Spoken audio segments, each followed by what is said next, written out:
واما شرکت العنان، اور بہرحال شرکت عنان،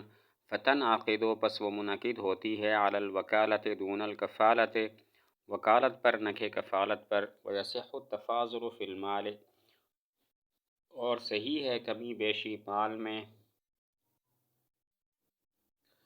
ویصح ان یتساویا فی المال، اور صحیح ہے کہ دونوں برابر ہوں مال میں، ویتفاضلا فی الربح، اور کمی بیشی ہو ان کی نفع میں۔ تو شرکت عنان کے بارے میں بتاتے ہیں کہ یہ وکالت پر منعقد ہوتی ہے، کفالت پر منعقد نہیں ہوتی، یعنی شریکین میں سے ہر ایک دوسرے کا وکیل تو ہوتا ہے، کفیل نہیں ہوتا۔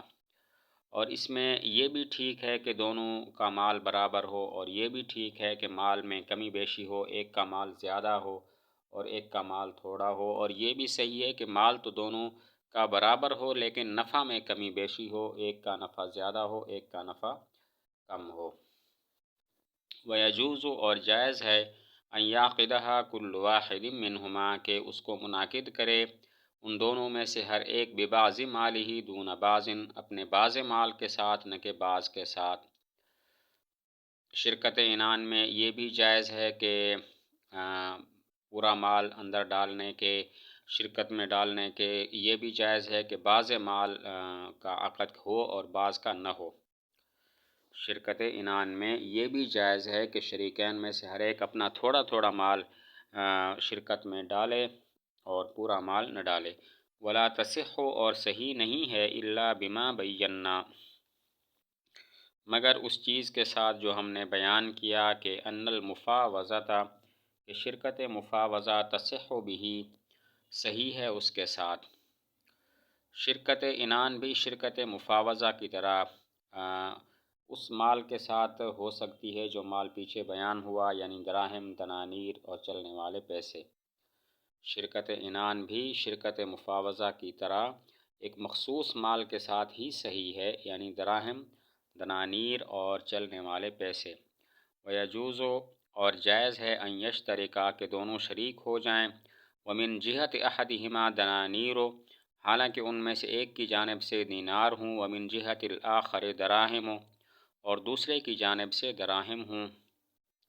شرکت عنان میں یہ بھی جائز ہے کہ ایک کے دینار ہوں اور دوسرے کے درہم ہوں، ضروری نہیں ہے کہ دونوں کے دینار ہوں یا دونوں کے درہم ہوں۔ شرکت عنان میں یہ بھی جائز ہے کہ ایک کے دینار ہوں اور دوسرے شریک کے دراہم ہوں، یہ ضروری نہیں ہے کہ دونوں کے دراہم ہوں یا دونوں کے دنانیر ہوں۔ وَمَا اشْتَرَاهُ كُلُّ وَاحِدٍ مِّنْهُمَا لِلشِّرْكَةِ، اور وہ چیز کہ جس کو خریدے ان دونوں میں سے ہر ایک شرکت کے لیے، طُولِبَ بِثَمَنِهِ، مطالبہ کیا جائے گا اس سے اس کے ثمن کا، دون الآخر، نہ کہ دوسرے سے، وَيَرْجِعُ عَلَى شَرِيكِهِ بِحِصَّتِهِ مِنْهُ، اور رجوع کرے گا اپنے شریک پر اس کے حصہ کے ساتھ اس سے۔ شرکت عنان میں سے شریکین میں سے کوئی ایک شرکت کے لیے جس چیز کو خریدے گا تو ثمن کا مطالبہ اسی خریدار سے ہوگا، دوسرے شریک سے نہیں ہوگا۔ البتہ یہ خریدار ثمن ادا کرنے کے بعد اپنے شریک سے حصے کا مطالبہ کر سکتا ہے کہ تمہارے حصے میں جتنے پیسے آتے ہیں وہ تم مجھے ادا کرو۔ شرکت عنان میں ایک شریک اگر کوئی شے شرکت کے لیے خریدتا ہے تو ثمن کا مطالبہ بھی اسی خریدار سے ہوگا، دوسرے شریک سے نہیں ہوگا۔ البتہ یہ خریدار دوسرے شریک سے کہہ سکتا ہے کہ اپنے حصے کے پیسے ادا کرو۔ وَإِذَا هَلَكَ، اور جب ہلاک ہو جائے، مال الشرکت، شرکت کا مال، او احد المالین، یا دو مالوں میں سے ایک مال، قبل ان یشتریا شیئا، قبل اس کے کہ وہ دونوں خریدیں کسی شے کو،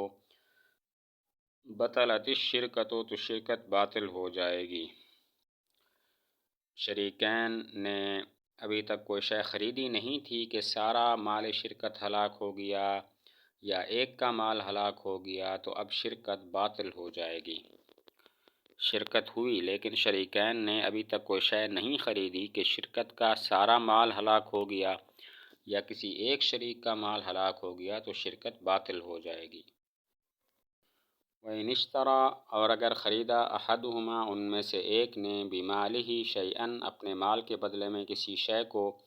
وَهَلَكَ مَالُ الْآخَرِ اور دوسرے کا مال ہلاک ہو گیا قبل الشراء شراء سے پہلے،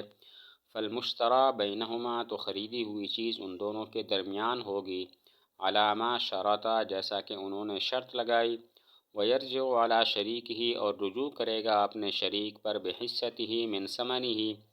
اس کے ثمن کے حصے کے ساتھ، اس کے حصے کے ساتھ اس کے ثمن میں سے۔ شرکت ہوئی اور ایک نے اپنے مال کے ساتھ کسی شے کو خریدا اور دوسرے کا مال شراء سے پہلے ہلاک ہو گیا، تو جو چیز انہوں نے خریدی ہے وہ ان کے درمیان مشترک ہوگی جیسا کہ ان کی طے شدہ شرائط ہیں، البتہ جو خریدار ہے وہ اپنے شریک سے اس کے حصے کے ثمن کا مطالبہ کرے گا کہ تمہارے حصے میں جو پیسے آتے ہیں وہ مجھے ادا کرو۔ شرکت ہوئی، ایک نے اپنے مال سے کوئی شے خریدی اور دوسرے کا مال خریدنے سے پہلے ہلاک ہو گیا، تو اب جو کچھ انہوں نے خریدا ہے وہ ان کے درمیان مشترک ہوگا ان کی طے شدہ شرائط کے مطابق، البتہ جو خریدار ہے وہ دوسرے شریک سے مطالبہ کرے گا کہ تمہارے حصے کے جتنے پیسے اب بنتے ہیں وہ مجھے ادا کرو۔ وَيَجُوزُ الشِّرْكَةُ اور شرکت جائز ہے، وَإِن لَّمْ يَخْلُطَ الْمَالَ اگرچہ انہوں نے نہ ملایا ہو مال۔ شرکت کے لیے مال کو آپس میں مکس کرنا ضروری نہیں ہے، خلط کیے بغیر بھی شرکت صحیح ہے۔ وَلَا يَصِحُّ الشِّرْكَةُ اور شرکت صحیح نہیں ہے، اِذَا اشْتُرِطَ لِأَحَدِهِمَا جب شرط لگائی گئی ہو ان میں سے کسی ایک کے لیے، دراہم مسمّاتٌ طے شدہ دراہم، نام لیے گئے دراہم، من الربح نفع سے۔ اگر شرکت کرتے ہیں اور یہ طے ہو جاتا ہے کہ کسی نفع جو حاصل ہوگا اس نفع میں سے 10 درہم ایک شریک کے ہوں گے اور باقی دوسرے شریک کے ہوں گے یا باقیوں کو تقسیم کیا جائے گا، تو یہ شرکت صحیح نہیں ہے۔